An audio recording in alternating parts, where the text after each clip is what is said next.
Okay, it says we are live on YouTube. So welcome to our Barbara Hemphill live today. It's been a little while. The last one we did, Barbara, was in December, and we had other things going on in January. Sorry, I had to turn off myself. In January and February. So it's really nice to reconnect with you guys and be on live with you today. So as I was saying, or Barbara, you were getting your headset. It's always fun to see what transpires in your brain. That every single thing relates somehow to clutter and to organization and to productivity. And the coronavirus is no different. So I am going to pass it over to you for the coronavirus and you. Clutter, more health with Barbara Hemphill. All right. Well, thank you. It's really difficult to stay calm in an environment in which all of the media, the social media, and everything is talking about all the terrible things. But one of our principles of Productive Environment Institute always is about controlling the things that you can control so you can cope with the things that you can't. And I just think that is such an important principle here. Malcolm Gladwell is one of my favorite writers. In fact, he was very significant in Productive Environment Institute because one of his early books was called The Tipping Point. And in The Tipping Point, he talked about seemingly little things that ultimately made a really huge difference. And he told the story of in New York City, when the crime rate was really high in the 70s, I believe it was, that one of the first things they did was they repaired the broken windows and cleaned up the subway. And I remember that because I was living in New York at that time. And the reason they did that was because wherever there's a broken window, then there ends up being trash. It looks like people don't care. And so then trash gets left there, and then people hang out there, and then people who hang out there end up with drugs, and it just goes on and on and on. And so he defined a tipping point as something that was seemingly insignificant. And when you think about people being murdered, it's like, well, what would broken windows have to do with people being murdered? It really struck me. I'll just never forget it. It's like, wait a minute, that's what, in those days I only thought about it in disorganization, but today I focus more on clutter because clutter is such a buzzword now. I mean, it's like, it's so funny. 2 times this week, I have been somewhere having a conversation with someone and I said the word clutter and somebody else popped over and said, "Did I hear you say the word clutter?" I mean, it's like when you say that word, people they come out of the woodwork, literally. And so I've really realized that organization or clutter is one of those things that, although it doesn't seem to make much difference in the scheme of things, it actually makes a huge difference. And I was reading in his book, Blink, there's a quote. Those of you who know me for a while know what a lover I am of index cards. So this is an index card I've had for, I don't know, because I don't know when Blink was written, a long time ago. But I write different things like that on these index cards. And then before I do a presentation, I flip through the index cards and find the ones that seem like they relate to what we're talking about. And this is one that came up today. And I thought, oh my gosh, it's so true. Great decision makers. Okay, now why did I pick that one? Because clutter is postponed decisions. Great decision makers aren't those who process the most information or spend the most time deliberating, but those who filter the facts that matter.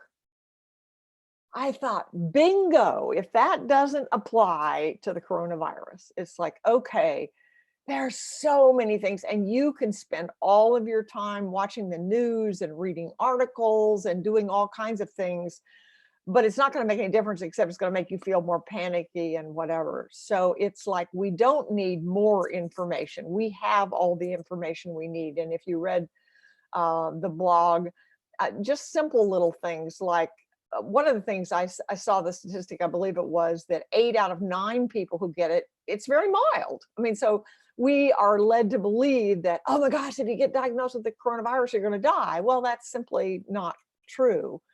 Um, and things about the only way it can be communicated are through the orifices of the face. Well, if you don't put your hands on your face, that's going to make a big difference. So that's the kind of information that we want to get.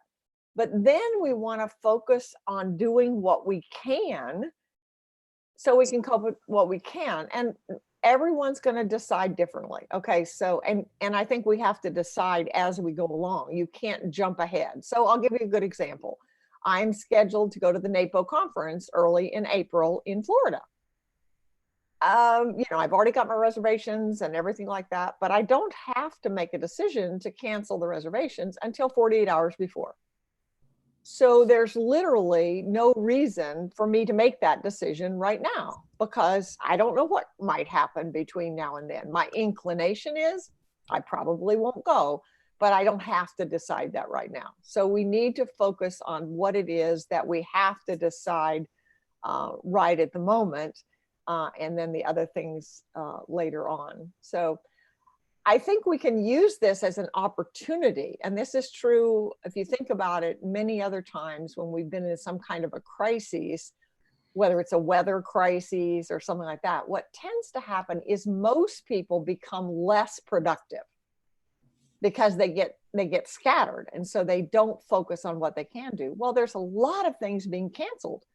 So you are now going to have an opportunity to do things, have some time that you didn't have before, and be able to get some things done that you wouldn't get done before.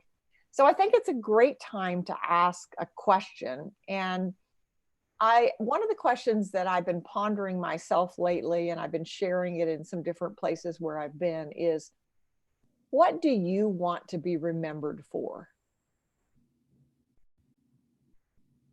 That's just such a powerful question. What do you want to be remembered for?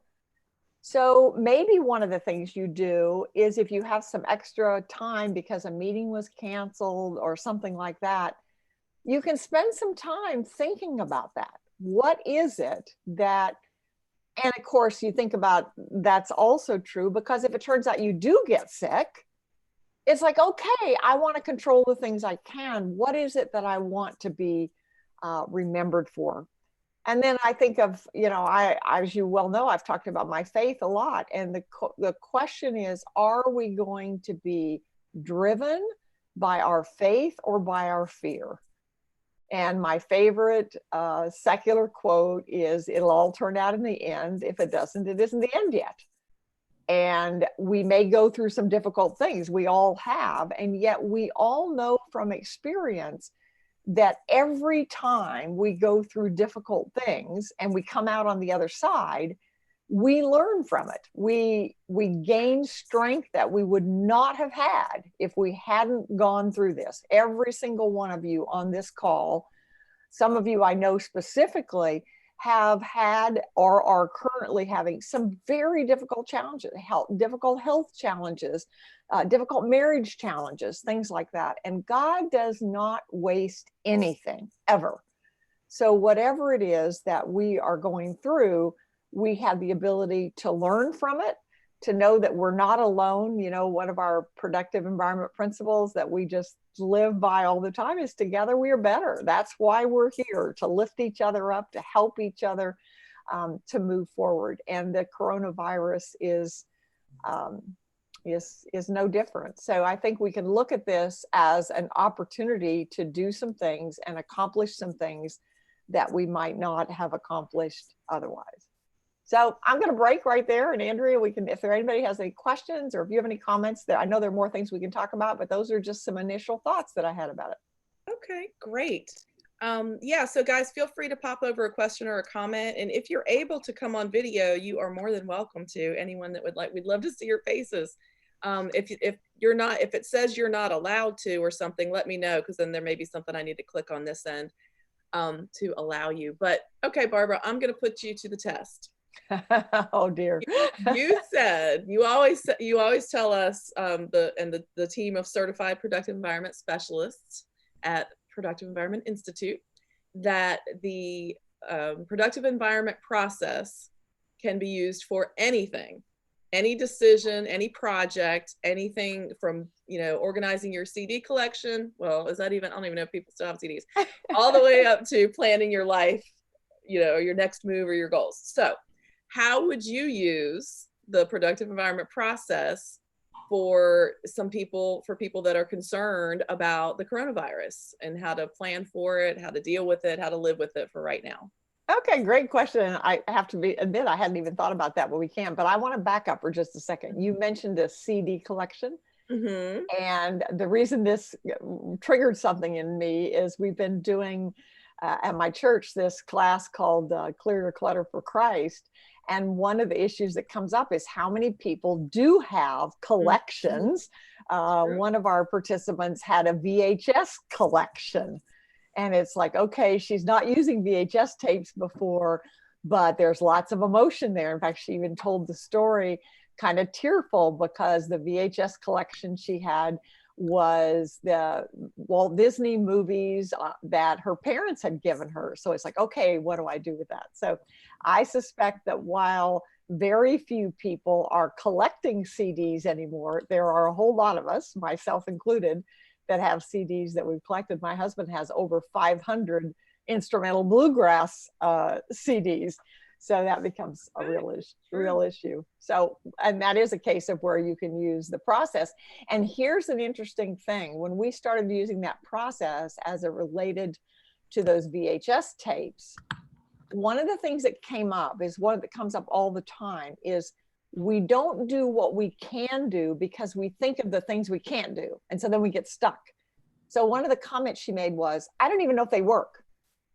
Well, if the tapes work, then where you're going to go is different than if the tapes don't work. So let's don't worry about it until we figure that out. So I think that's, you know, always true. Okay, so with the coronavirus, so we talk about state your vision. So guys, for those of you that don't know, let me just clarify. This is Barbara's 5-step productive environment process. So she's going to go through each step. And so Barbara, if you say step 1, which is and let's go through 5 steps first, because I want to point out something here. So step 1 is state your vision. Step 2, identify your obstacles. Step 3, commit your resources. Step 4, design and execute your plan. And step 5, sustain your success. Now notice what's very significant. The common word in there is your. Yours is not going to be the same as anybody else's, and that is certainly true of the coronavirus. Or another way we often say it at PEI is when people ask us, what should I do? Our answer always is, what will you do? And that's really a more important thing. So let's start with state your vision. So obviously one of ours is that we want to stay healthy. So that's one. So let's talk about some things that would be part of the vision. So it could be stay healthy. It could be a good role model in the community. It could be staying calm while others are getting all kinds of harassed. So those are just some examples. There could be some more. What are your obstacles? Well, one of the obstacles is it's hard to fight the fear because it's everywhere. So let's take the one, we can take them step by step. Let's think about the that one of the visions is you want to stay calm.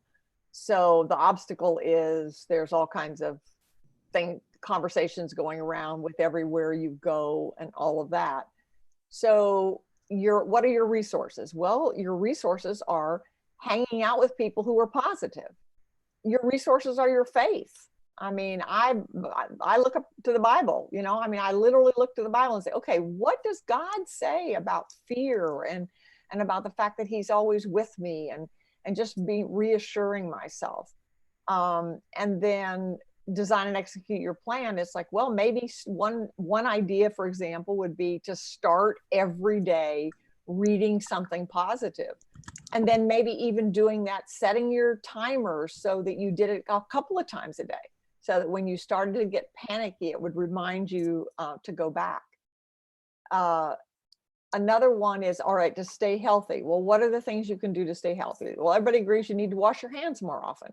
So what can you do to make that easier to do? You know, like this morning, one of the things I did was I noticed that there was one sink in the house that didn't really have a good soap there, not an easy one to use. So I moved one there that made it easy to do. So you want to make it easy to do the things that you can do. Resources are, there are lots of people writing about the coronavirus. Pick somebody that you trust. Pick somebody, some resource, maybe 2 or 3 resources that you think are reliable, and then pay attention. If you pay attention to everybody, you'll just be, to Malcolm Gladwell's point, you'll just be reading and processing and reading and processing, and you'll never be doing anything about it. So that's another. But everything that you say, think, or feel about the coronavirus is in one of those things. So when you're having an emotion about the coronavirus, it's like, okay, does this have something to do with my vision? Has something changed? Or is there a new obstacle? Maybe the new obstacle is that somebody you know got it. Well, that's really going to put your fear factor up. So then what can you do about that? What's the resource that you can do about that? How can you be positive in a negative world? What resource can you do to be positive? And step 5 is the one that's always the most difficult for all of us in every single thing we do. And certainly for me, I mean, I'm like many entrepreneurs, I like to start things and I have trouble finishing them. I like the big picture and I don't like the details. So I can sit here and think about all those things. But step 5 is sustain your success. So you're going to have to constantly go back and say, okay, where have I gotten off track? So it's about, step 4 is design and execute your plan. So what kind of plan do you need to have in place so that when you do get sidetracked, you can go back again and get on the right track. And certainly one of the things I would say is, if you are feeling sick, stay home. I mean, it's not good for anybody else for you to be out, and it's not good for you to be out. So, and if you look at it in a way, you can look at that as a gift, because there are going to be things that you plan to do, and you can just say, I'm not going to do it because I don't want to risk myself, or I don't want to risk anybody else. And that doesn't mean you're being negative necessarily. You're just, so don't go out if you're sick, for sure. Well, one of the thank you, Barbara. That was great. Did you guys catch all that? I actually put the 5 steps in the Zoom chat, so you can copy that if you want. I was thinking, Barbara, earlier today, Demetrius found out, who, those of you that know Demetrius knows, he's a bodybuilder, so he's in the bodybuilding world. And the Arnold Classic that is hosted in Columbus, Ohio, every year with over 200,000 visitors for the festival, has been canceled. And they are Arnold Schwarzenegger, for those of you that don't know, the Arnold Classic. They're having the competition. So the competitors that have prepared for all year long to prepare, they will still go forward and they will have the competition, but they're not opening it up to visitors, or the big vendor fair is not happening and all of that. And so, as a participant, I mean, as somebody that may have attended, you might be out a plane ticket. But I was watching an interview, or basically it was a Facebook Live with a couple that were vendors, that were going to be vendors there. They've lost about $20,000 because they had inventory, they had, plane tickets, they had all kinds of stuff to be vendors there. And they just found out last minute that it's not going to happen. So they said, they went on, live to their community, and they said, we're not going to be there. We're not doing it now. But we're going to be having a big sale this weekend online. So they're going to actually still be able to sell their ebooks and sell their nutrition supplements and things like that. So they're going to make the best of a bad situation. So it certainly is a good time if you have a business that you can work virtually, or you have something that you can sell or communicate with your clients virtually. Zoom is a great way to do it. We use Zoom all the time like this. So, just because you're maybe not going somewhere because of it, or, you're not going to meet with as many clients or go to a convention or a conference or something, there's still things you can do and be productive at home. If that happens to you. So I just Alfred thought said that he was talking about March Madness with the basketball yes, tournament, and yeah. he said he thought there was I haven't heard anything announced about it, but he thought there was a good chance that they would play the I've tournament, heard that too. but Yeah. that there wouldn't be any audience there. So Yeah, that you they'll know, play, they'll go live with it probably and yeah. broadcast it, but there probably wouldn't be an audience there. So yeah, they were actually talking about that too. So I mean, I didn't even think about it. It just affects so many. I work at home, and so I'm kind of spoiled for those of us that do that. So I just am hearing all these stories about how it's impacting people's lives. In fact, there's a woman that goes to our gym that she has been gone. She's been in Italy for the last 2 weeks. And one of our older, I'm not going to call her elderly, but one of our older clients said, no, if she comes back, I'm leaving. I'm not going to be here if she's in here. And the woman that was traveling came back today, and we were all like, what are you doing here? She just got back yesterday, just got back from Italy yesterday. And we're like, why are you here? And she was like, I'm fine. And she said they took her temperature when she got off the plane and everything was fine. And so she's not letting the fear get to her, but we were all a little like backing up from her. So again, basically, like you said, Barbara, arm ourselves with information, be aware, but not scared. Don't let fear, rule us, but be sensible. I think those are good. And there are going to be negative consequences. There's no Yeah. question about that. And there's going to be a lot of problems, but the example you used is making lemonade out of lemons. And I think, Yeah. we can do that. We have to control what we can, and certainly being fearful or being panicky or Yeah. being depressed or being any of those other things is not going to help. And we can be Yeah. a role model for that, in terms of just saying, well, one of the things, in fact, let me see if I can find this. I don't know if I still have it here with me. Oh, I have to share this. I think I have it here. I've been studying Revelation. Two of my colleagues and I meet every Monday morning, and we study different verses of the Bible. And I read this quote, and I thought it was interesting. Regardless of Satan's activities in the world, and you can think of however you want to, whatever evil is happening in the world, we are to be assured God can use evil to accomplish his will. And so when someone says something, I've been literally carrying this on an index card because I haven't memorized it yet. And a couple of different times somebody has said something that's been negative, that's been scary or whatever else. And I said, just a minute. And I always carry this leather folder, and I used it last night. I just pulled out and said, wait a minute, I've been studying Revelation and this is something I just read. And it really takes people back. Mm-hmm. So it's a way to be. So whatever your faith is, whatever you believe in, wherever your strength comes from, use that strength in order to encourage other people. Yeah, absolutely. And we'll wrap up with this. Just want to go back to what you said earlier, Barbara. If you are in a position where you need to stay home and not go to work or not be around, cancel plans or whatever, then that means you've got some time to do some things at home, right? So, or in your office, in your own office. So don't sit and waste that time watching TV, watching the news, because that's just going to paralyze you. So it's a great time to choose an organizing project or a decluttering project. Think right now, everybody on here, including myself, has something. Is there something right now that you've been putting off just for the right time to do it? For me, I've got part of my office stuff in a walk-in closet, and I've kind of let it get in a little bit of disarray. So I want to tackle that. Now is a good time for me to tackle that. So what is it for you guys? Do you have something that's like a pesky little project in your home or office that you've been putting off?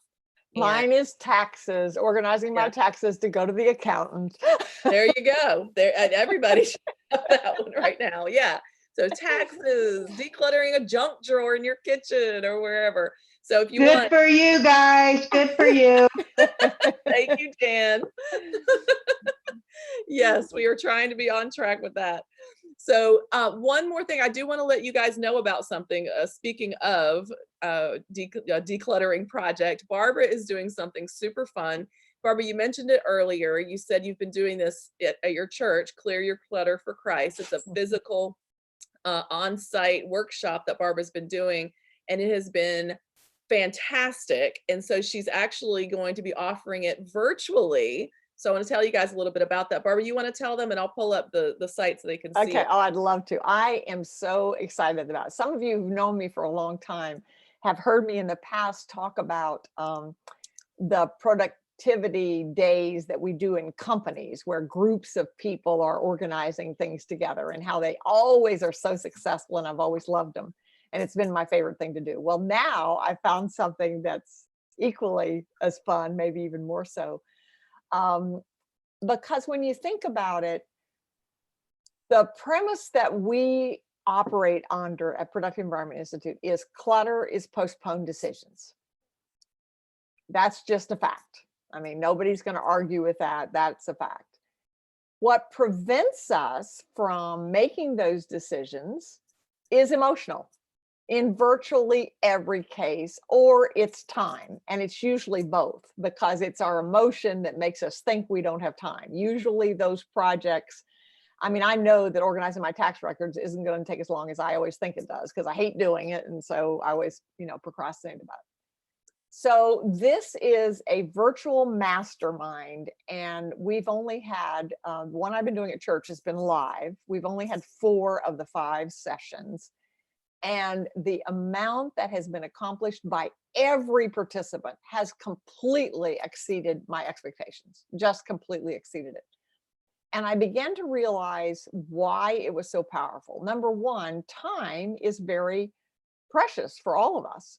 So, and a lot of people have read organizing books, they've gone to organizing seminars, they've done all kinds of things, but then they don't follow through. They don't do anything about it. So this is designed to be 1 hour only. So you're only going to be on the virtual mastermind for a total of 5 hours, 1 hour every other week. So the first session, we'll talk about the principles, we'll set the stage, and you will identify one organizing project that you could conceivably complete in the next 10 weeks. So if your whole house is disorganized, don't say you're going to organize your house. Say you're going to organize one closet. And then if you get one closet done, you can always go to the second closet. But the most important thing is that you pick something that you conceivably could do in 10 weeks. And you'll pick that in the first session. You don't have to pick that before we start. You'll do that in the first session, because the information in the first session will help you pick what that is. And then you will do it. The reason that we've gotten so much help out of this, and the reason we've called it a mastermind, is because you're learning from everybody. So you're getting my 40 years worth of experience. So every time somebody tells a story, what I love about it is it reminds me of something that happened to a client 20 years ago that I forgot about. And it's like, oh, this is, and people love stories, and stories illustrate points. And a lot of those I've really forgotten about. But the other thing is that everybody is helping each other. So let me give you an example. I'll go back to the VHS tapes one. The woman in that class had picked a closet, and one of the things we talked about was zoning. So if you live with somebody who's disorganized, as I do, then we zone the house. So there's some things that are zoned that are mine, and some things that are his, and his clutter doesn't come over to mine, and vice versa. Well, she was living with somebody who was that way. So she said, okay, I'm going to do this closet and I'm going to zone it. And when she came back the second week, or the third week, she said, okay, I didn't make as much progress as I hoped. And I said, okay, let's go to our process. So our process is identify your obstacle. What's the obstacle? She got teary and she said, well, I have a huge box in the closet of VHS videotapes of Disney movies that I got from my parents. So that was the emotion, which always comes up. So then it's like, and then she commented and said, I don't even know if they work. So I said, okay, one of our other principles is what's the next action? So the answer to the question, what to do with them, is going to depend on whether they work or whether they don't work. Because if they do work, it's going to be something different. Oh, one of the other things she said was, I don't want them to end up in a landfill. Well, that's one of the obstacles we talk about a lot, which is I want to be responsible. So she was wanting to be responsible. So we said, well, the first thing is you have to find out if they work, because if they work, there's going to be a different thing than if they don't work. But what was fascinating to me was while she was talking about that, the other participants were brainstorming about what she could potentially do. So, you know, that one of the reasons that we don't get things done, that we don't get rid of clutter, is because we want to remember. So I've told the story many times about I had books that I knew I was never going to read again, but I didn't want to get rid of them. And I couldn't figure out why until I realized it was because I wanted to remember that I'd read them. I could still get them again, but I had to remember the title. So I literally just made a list of books I've read, and I made the book and the author, and I wrote a little note about why I liked them, and I put them in our workflowy thing. So now I can look them up, which I do a lot. So somebody said, well, you could make all those videotapes are available online now. So you could literally make a list of the names of all of those and make it pretty and put it in a frame or do something else. And then somebody else said, well, you could actually take the covers off of them and make a collage out of them. So there's an example of what happens is when you participate in this mastermind, you're getting not only my expertise, but everybody else is there too. And research shows you're 76% more likely to accomplish a goal if you have an accountability partner. So you've identified something to do, you've got the 5-step process, you have 2 weeks to do it, and you're going to have to be accountable for it. Now, the last session, session 4, I asked the question, how long have you spent on this project? One woman had 4 closets full of her own clothes. And in the 3 sessions that she'd worked on it, she had donated over 50% of them in 6 hours. So she spent 3 hours in the class and 6 hours organizing and had gotten rid of over 50% of the clothes in 4 closets.